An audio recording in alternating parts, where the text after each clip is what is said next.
Okay, so something just happened.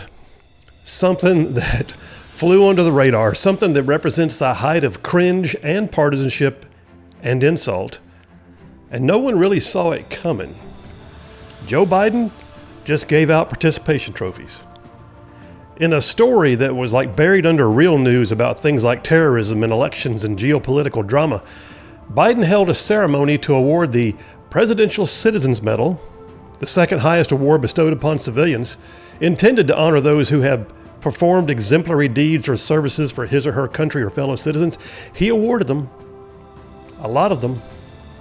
Well, in days past, the Presidential Citizens Medal was given sparingly with a case-by-case review.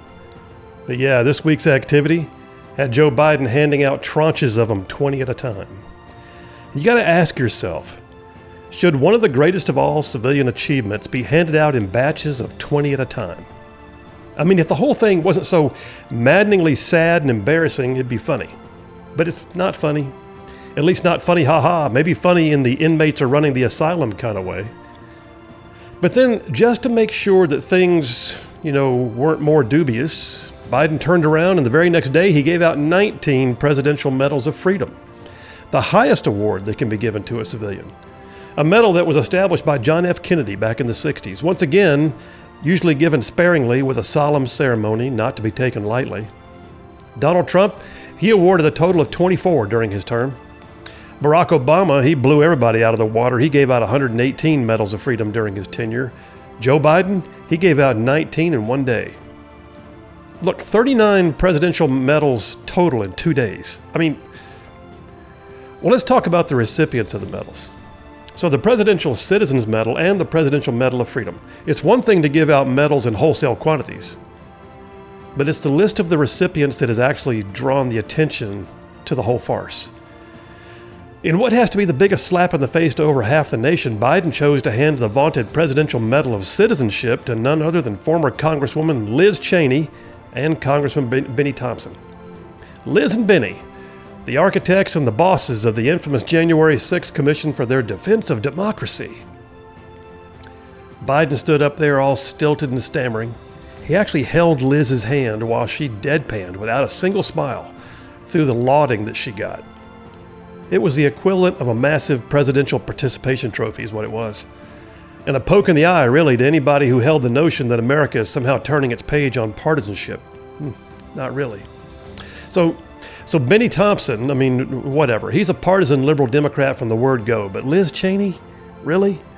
Liz Cheney was the Republican who was handpicked by Nancy Pelosi to get Trump as the co-chair for the January 6th Commission. She presided over the biggest witch hunt since the Salem, Massachusetts area in the late 1600s. Liz Cheney, during her time with the Jan 6 Commission, she held back exculpatory evidence that contradicted the leftist narrative that Donald Trump had never offered National Guard support to the Capitol. She had evidence that he had. She also withheld video evidence that any number of citizens had a right to see and to present in their own defenses against the FBI and DOJ crackdowns on anyone who had a cell phone that pinged a tower near the Capitol that day. And then, just to go ahead and add to it, Liz Cheney, she mocked her own party, her own team, by refusing to believe that the people of this nation who voted Republican would ever support the man that she willfully despises. She abandoned her own party, campaigned for Kamala Harris, and then lost her own seat in Congress. But hey, let's tell half of America that consider her a lawless traitor that Liz Cheney is worthy of a presidential medal. Yeah, so that happened. I'll be honest with you, I thought we were done. I was catching my breath from the crazy batch of 20 medals on the first day. I thought the ignominy, the infamy, the ignobility would stop there. No! What more could he do to denigrate the merits of past recipients of presidential honoring, people like Rosa Parks and Nelson Mandela, Babe Ruth, Bob Dole? And then came Saturday morning. With very little fanfare and a ninja-like stealth, the White House announced that 19 Presidential Medal of Freedom awards would be laid out in Biden's all-you-can-eat medal buffet, with two of the latest recipients belling up to the bar being none other than George Soros and Hillary Clinton. And it boggles the mind. Look, the Medal of Freedom was established by John F. Kennedy to recognize, and here's the actual quote, quote, individuals who have made exemplary contributions to the prosperity, values, or security of the United States, world peace, or other significant societal, public, or private endeavors. So says the Biden White House in their press release early on Saturday morning. So among the other celebrity recipients who got it, like Michael J. Fox and Magic Johnson and Denzel Washington and more, it was a star-studded event. Joe Biden extolled the virtues and the achievements of two of the most despised people in modern history. George Soros, a man who Elon Musk says hates humanity and, quote, aims to erode the very fabric of civilization. He's not wrong. Soros has poured billions into funding anti-American, anti-conservative campaigns and causes. It is Soros who is directly responsible for funding the efforts to remake the American system of justice by putting millions of dollars into liberal DAs like George Gascon and Alvin Bragg and Larry Krasner and Jose Garza and 70 other soft-on-crime prosecutors all over the nation. Soros, his funds help pay for defund the police efforts and open borders, socialized medicine lobbying. The list goes on. He's the dark lord of the left, and Joe Biden just gave him a medal. But as surely as Soros is the evil Sith trying to rain fire on America, Hillary Clinton is just as reviled. I mean, her orchestrated plan to run the world was shot down by Donald Trump, praise God. Out of nowhere, she left her position as First Lady and moved to New York, remember that? And she was coronated to the U.S. Senate. She then became Secretary of State, during which the consulate in Benghazi, Libya was ransacked and burned without support, and 4 U.S. heroes died. Her response was to cover it all up. And then when the questions began to ask, she demanded of Congress to tell her, what difference does it make? While running for president, she was caught referring to anyone on the right side of politics as a basket of deplorables. What she didn't expect was a Trump-sized wrecking ball for her assumption to the throne. So, if you recall, she denied the results of the election, claimed it had been stolen from her. She refused to come out to thank her supporters on the night of the election because that's what leaders do, right? But she deserves a medal from Joe Biden. Look, I'm appalled, amazed, and somewhat confused as to how anyone thought these were good ideas. I mean, it goes without saying that if you're proud of a major policy position or a presidential action, you don't slip it out to the press on a Saturday morning when no one's looking. The White House communications staff, they knew exactly what they were doing. And in quiet shame that belies their smiling veneer, they held back the announcements until they couldn't hold it back any longer. The Medal of Freedom press release didn't even get put out until a few hours before the actual ceremony itself, like I said, early on a Saturday morning. Look, I don't profess to know and understand what goes on in the minds of the interns that are running the White House and signing Joe's name to official documents, but I feel certain they were all raised on participation trophies. Yeah, participation trophies. You know, that feel-good cheapening of the idea of rewarding great things. That epic social squish where no one keeps score and everyone's a winner and post-game snack time is more important than learning how to win and lose. I mean, if Joe Biden were a college football coach, the locker room would be filled up with platitudes and aw shucks comments about winning not being everything, fellas. Presidential participation trophies. The president batches up a stack of 20 at a time and just slings them out to the crowd like confetti. All right, so maybe I sound like an old fogey. I mean, there was a time we taught kids that the best trophies in life come from hard work and dedication and actual success. I mean, they were told every Saturday on Wide World of Sports of both the thrill of victory and the agony of defeat. Examples were set by parents who cared, and teachers who exhorted, and coaches who pushed, and drill sergeants who yelled, and bosses who actually required. The lessons that life may in fact have setbacks, but that setbacks are not final, they're just merely obstacles to be overcome. And truthfully, here's the deal. Participation trophies, I mean, I don't mind if little kids get a medal for being on the team. I loved it when my kids were little, when they were just little bitties kicking daisies in the outfield. I smile at my grandson right now playing little guy soccer with no idea what the score is, but he knows his daddy told him he played hard, and that's his takeaway, and that's good. But as we get older, we should know that awards are there for behavior and achievement, not for partisanship and pandering. There comes a time in life when awards have to actually mean something. The example that Joe Biden is giving to kids in America with this week, with this tranches of medals being sent out, it just breeds expectancy, not achievement.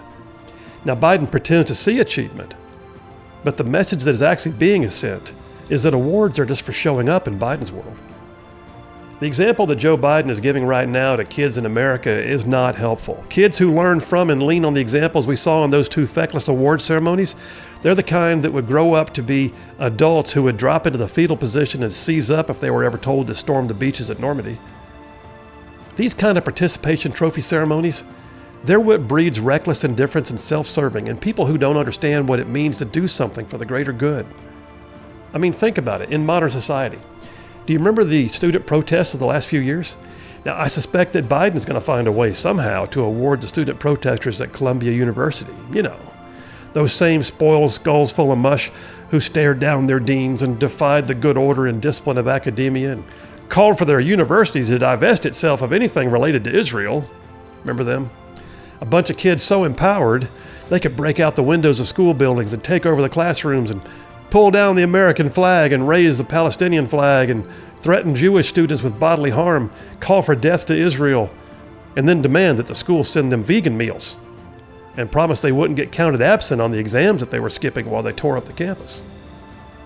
There's only one explanation for what we saw during all that: a lifetime of participation trophies.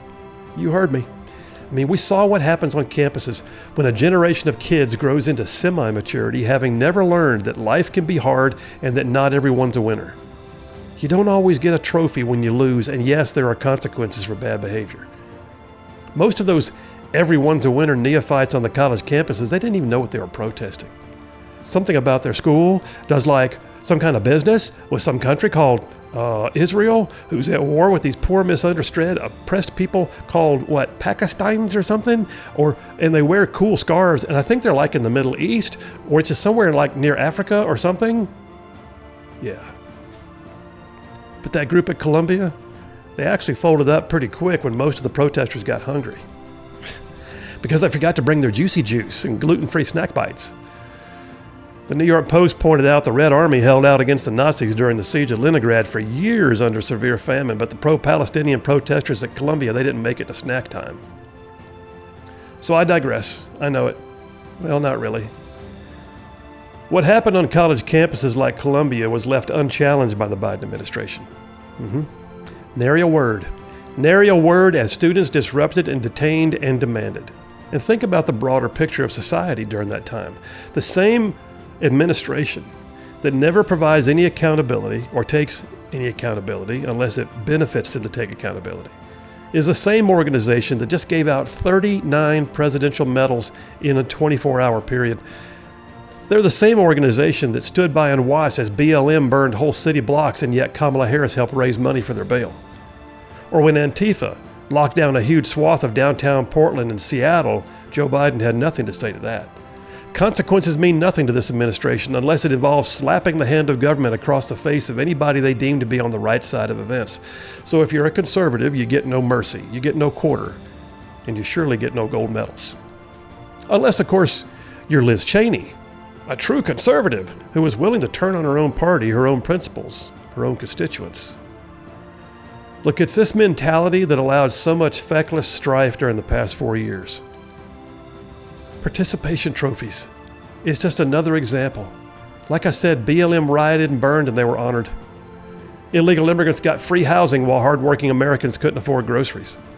Nary a word as petulant student activists disrupted, detained, and demanded on college campuses free money for everything, government assistance for agenda-driven nonsense, gold medals for people who suppress evidence about January 6th.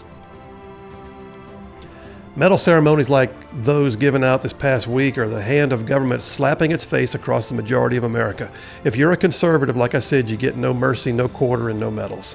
Hillary, well, she needed to be awarded in front of the deplorables. Soros, he funded the lawfare that shocked the nation and made us less safe. Benny Thompson will campaign on his medal when he makes his 16th liberal run for Congress. And Liz Cheney, well, perhaps Liz will take her participation trophy home just deeply satisfied.